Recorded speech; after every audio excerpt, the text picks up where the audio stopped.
Welcome back, students. Now the next term of accountancy is our receipts. The amount which business is receiving by selling the assets or the goods are considered to be the receipts. For example, amount received by the way of loans, interest on the investments,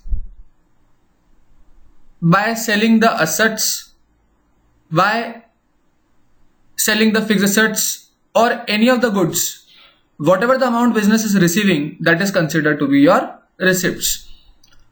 Furtherly, receipts are being classified into two parts. One is capital receipts, the amount which is being received by the sale of assets or which is not on a regular basis, which is not on a repetitive basis, that is considered to be your capital receipts. For example, amount received by the sale of furniture, land, etc. As furniture, land are the non-current assets which are not meant for resale purpose. Business will not be reselling it repetitively times.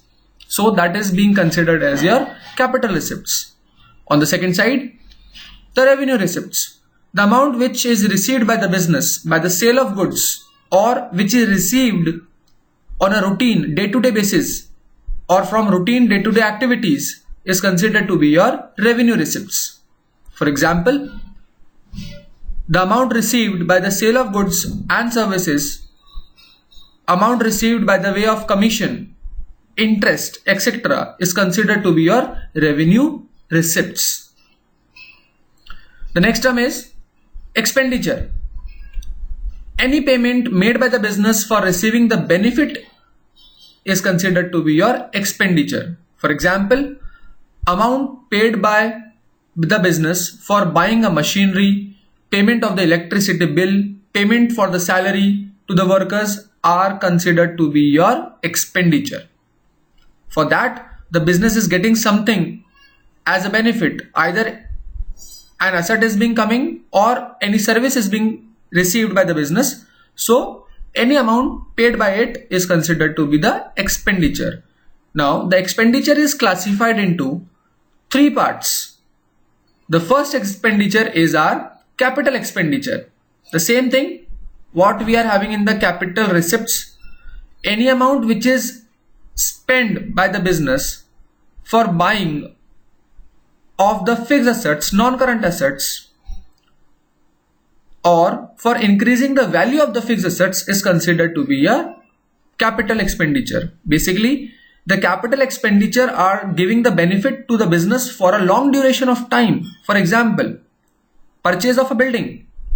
A building is being retained in the business for a long duration. Plant and machinery, it is being held by the business for a long time period. So those are being considered as your capital expenditure.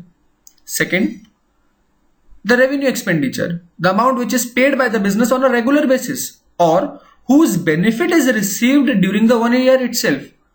For example, payment of salary. Business is paying the salary on a regular basis and its benefit is received in the same year itself. Rent, again on the same basis. So those are considered as your revenue expenditures.